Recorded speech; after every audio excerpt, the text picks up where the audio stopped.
Samiri sebelum keluar akan terjadi fitnatud dajjal, fitnah Masihid Dajjal, dan itu lamanya bukan main. Puncaknya nanti adalah kelaparan yang berkepanjangan. Ini kita simbolnya, kita lihat berapa tahun Nabi pernah mengalami kelaparan. Masih ingat nggak riwayatnya? 2 atau 3 tahun? 3 tahun. Dan ini akan berulang kembali. Akan ada masa, Bapak hitung aja yang ahli ekonomi, yang bisa menghitung-hitung devisa negara, kira-kira bangkrutnya negara kita tahun berapa nih? Kalau vaksin nggak bekerja, virus terus merajalela, mutasi, kira-kira tahun berapa? Hitung aja Pak. 2027, 28, 29, 30. Bisa jadi lebih cepat. Waduh, Pak Mirwan nakut-nakutin kita nih. Kata Pak Mirwan 2024 Pak.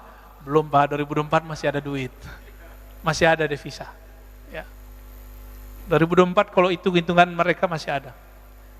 Ini dari tahun kemarin sama sekarang, negara udah ngabisin duit untuk persoalan COVID ini udah banyak sekali. Dan itu bukan negara kita loh Pak ya. Saya dapat kabar dari sahabat saya, ya jamaah kita juga di Ekuador, kedubesnya Pak. Fitnah Dajjal itu, lapar itu biasa Pak. Orang dibunuh itu biasa. Yang paling bahaya adalah musyrik. Kemusyrikan apa? Karena masalah lapar tadi. Lalu Dajjal kan datang. Ketika Dajjal nggak senang dengan suatu penduduk, suatu negeri, maka dia tahan tidak turun tuh hujan. Itu kan sakti kan Dajjal. Nggak tahu pakai alat canggih dia atau pakai asma kita nggak tahu. Ketika orang udah kelaparan, tidak ada tumbuhan yang tumbuh 3 tahun Pak lamanya, maka ketika dia muncul 40 hari pertama itu, disitulah kemudian orang banyak menyembahnya karena dia tebar itu benih padi langsung tumbuh. Maka mulai sekarang rajin-rajin puasa Pak. Dari sekarang kurangi makan.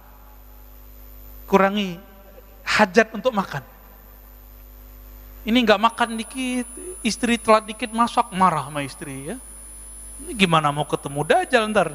Ya, bisa-bisa antum bunuh istri ntar kan masalah itu. Bisa nyate anak ntar tuh. Bingung nggak ada lagi daging, nyate anaknya masih bayi kan?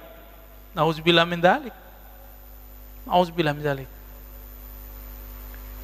Orang lupa kalau dia punya sisi rohani yang nggak pernah makan dan minum. Ruh kita nggak perlu makan dan minum, Mbak. Tapi tubuh fisik ini perlu makan dan minum. Dan itu cuma bisa dengan cara berserah diri secara total kepada Allah. Itulah ujung dari surat Al-Kahf. Khawatim. Maka saya meyakini itu. Jadi Bapak biar nggak ragu, ada namanya teknik jamak.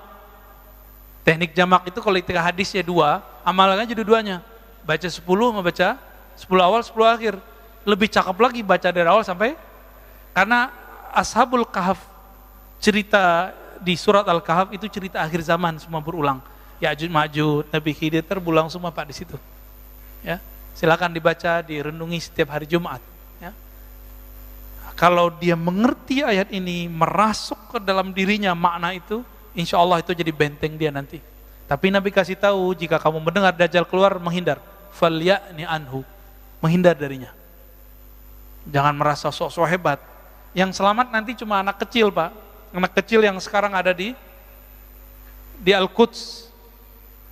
Yang nanti ketika dia disembelih oleh Dajjal, hidup lagi, nggak mati-mati. Apa kata dia? Saya tambah yakin bahwa kamulah yang disebut oleh Nabi kami Muhammad SAW. Engkaulah Dajjal. Kabur Pak Dajjalnya. Lalu apa hubungannya dengan Nabi Isa? Dia mengira Nabi Isa sudah dibunuh. Tapi ketika Nabi Muhammad SAW diutus, disebutkan inni rafi'uka, aku mengangkat engkau. Baru Dajjal ngeh, oh belum mati ya. Itu dia. Jadi dibuka lagi suratan takdirnya. Terus yang terakhir tadi apa Pak?